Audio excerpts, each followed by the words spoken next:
Andan keyinki arştın kölökösündögü 7 türdүү adamlar deyit.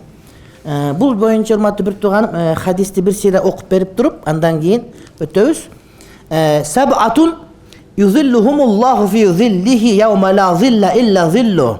El-imamul adil ve şabbun neşe'a fi ibadetillahi azze ve celle ve raculun kalbuhu muallakun fil mesacidi ورجلان تحابا في الله اجتمعا عليه وتفرقا عليه ورجل دعته امرأة ذات منصب وجمال فقال إني أخاف الله ورجل تصدق بصدقة فأخفاها حتى لا تعلم يمينه ما تنفق شماله ورجل ذكر الله خاليا ففاضت عيناه.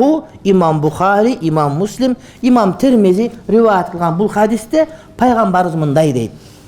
Allah öz kölökösünün başka sayavan yok günü, kıyamet günü 7 türdүү adamdı kölökösündө saktayt deydi. Hiç kандай kölökö yok, Kudayдын arşının kölökösü. Emi Kuday Taala'nın bu aytkan söz urmatlı bir tuğanım biz toluk düşüne albayбыз. Bирок bunun tüz manisi, tüpkü manisi emne? Allah'ın ırayımından başka ırayım bolbogondo Kuday Taala mına uşul 7 türdүү taypаны öz ırayımına alat degen söz da. Başka rayım yok. Başka hiç nerse yok. Bolbosun tozok beyiş degen ilgerden jaratılgan. Beyişte kölökölөр var urmatlı bir tuğanım. Kıyamet bolup atkан учурда beyişte kölökölөр var turat da. A bu yerde Allah'ın kölökösünden başka kölökö yok bolbogon degen söz demek tüz manisinde kölökö degen söz demes urmatlı bir tuğanım. Bir yerde Allah'ın ırayımından başka ırayım bolboy kalgan учурda 7 türdүү adamды Kuday Taala özünün ırayım merimine alat degen mesele gelip çıkar. Cennet var. Beyiş var, jaratılgan bular urmat. Keyin jaratıp degen söz yok da. Demek kölökö var ошол учурда. Demek mesele bu yerde kölökö emes, mesele bu yerde Allah Taala'nın ırayımı tuğrasındağı gep.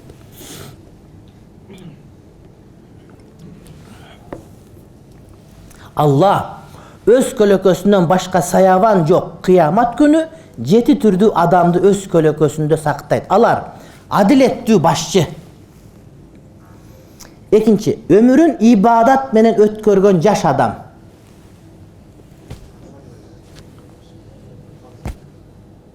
Çal yok bizde az ele. Alimes boyduktur köp bir yerde. Ömürün ibadat menen ötkörgön jaş adam. Jürögü meçitlerge baylangan adam, muna meçit. Jürögü meçitlerge baylangan adam. Allah'ını suyup Allah üçün birigip, Allah üçün ayrılgan ek adam. Allah'ını suyup, Allah üçün birigip, Allah üçün ayrılgan ek adam.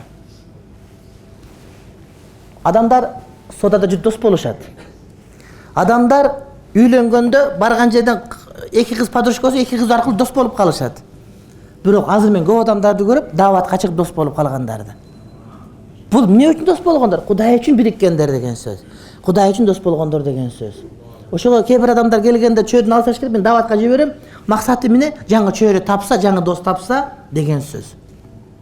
Өткөндө бирөө ыраазылыкка жазыптыр. Ушул сабактан келип көп досторду таптык деген мен илип алгам кабинетте турат да. Көргөндө кадимкиде жүрөгүмө сүйүнүч тартуулайт. Соода болгон жери жок. Соода бар, акыреттин соодасы болгон жер. Жүрөгү мечиттерге байланган адам. Алланы сүйүп, Allah üçün birigip, Allah üçün ayrılgan ek adam. Eylegen ordu mansabı. Jana sululuğu menen azgırgan ayaldın toruna түшпөстөн men Allah'dan korkomun degen adam. Gebiller uşunda ya. Padişanın kızı olup kalsa, je başka olup kalsa, oşol töşөгө çakırsa, çırkap barıp girip ketkenderi dagı tarih aytып atat bizge. Yok, anı mansabı var. Sululuğu dagı var. Kudaydan korkom dep aytılatan azamat erkek barбы деген söz urmatlı bir tuğanım. Eylegen ordu. Jana sululuğu menen azgırgan ayaldın toruna түшпөстөн men Allah'dan korkomun degen adam. Sol jagındagıga bergen nerselerin oң jagıdagılar sezbegen darajada jaşuruun sadaka bergen adam. Bul oң kolu bergeni sol kolu bilbey kal degen söz, hem kol kantip bilip bilbesin degen sözü sen biröөгө berip atsan başka birөө hiç kim görбөй turgan degen söz da. Bul jaka berdin, başka birөө gergen jok, bilgen jok deyt. Uşunu öz gözüm menen bir jolu gördüm men. Makkada жүрөм, баргам, ilim alayın dep barıp, ondan keyin Ушу түбү индиялык пакистандыктар ханафи болушун билем да.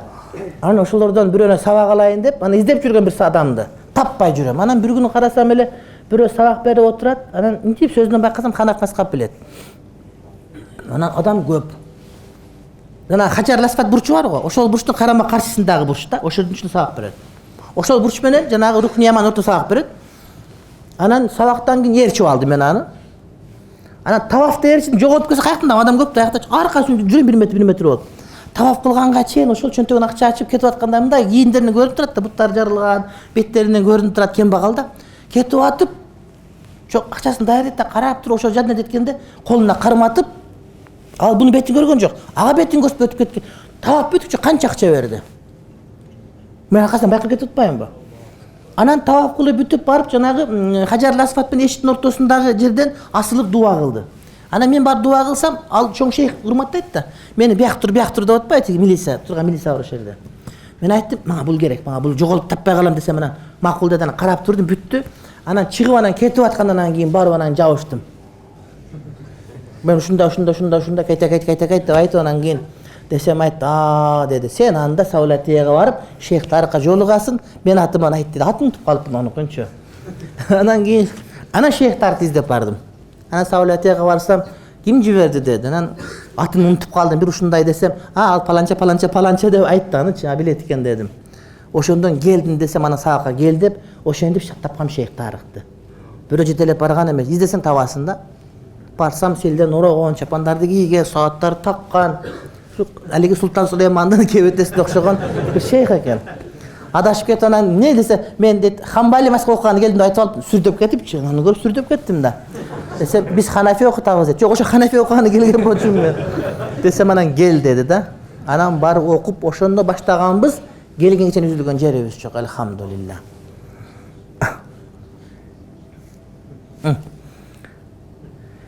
Сол жагындагыга берген нерселерин оң жагындагылар сезбеген даражада жашыруун садака берген адам. Азыр ушулар бизде дагы бар. Бар. Мына кече бир баланы окуга жөнөткөт башынан кетти Урдунга. Өмүрүндө көрбөгөн башка бир бала оштон экен, досоко. Келип ошону жиберишти. Мага ишен мен айттым, жибердим, айттым, мына кетти бар, экөөнү табыштырып койдум. Экөө бирин көргөн жери жок, мынтип учурашкан жери жок. Ихлас ушунчалык деңгээлде да.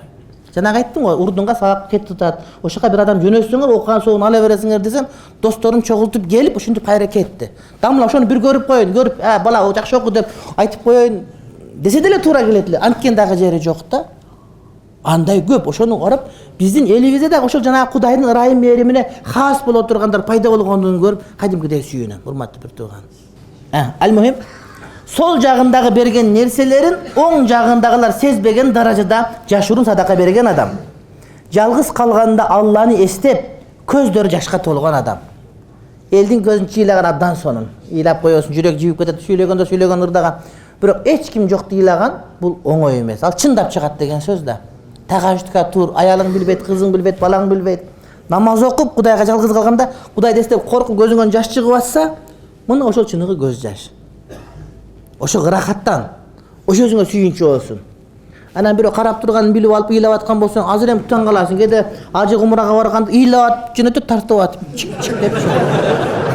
Мен айтам, кантип ыйладың сен? Сен буга кошулбайсың да. Ыйлайт, тартып жөнөтөт. Астагфирулла. Бул хадисте айтылган нерселердин ар бири адамдын эркин өз алдынча чындап сынаган иштер.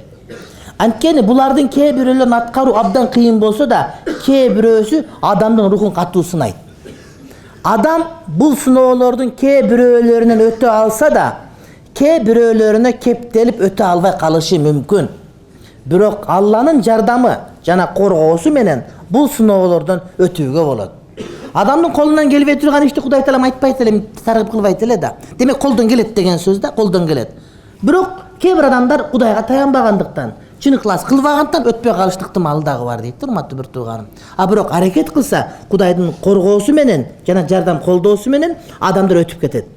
Адамдын эркин катуу сынаган, адамдын колунан келгис болуп көрүнгөн, аткаруу аябай эле кыйын болгон бул жоопкерчиликтерди ийгиликтүү түрдө иш жүзүнө ашыра билүү дагы эле Алла Тааланын жардамына, коргоосуна ээ болуунун эң чоң себепкери катары бекем кайрат, эрктүүлүктү жана Алла менен тыгыз байланышта болууну негиз кылат.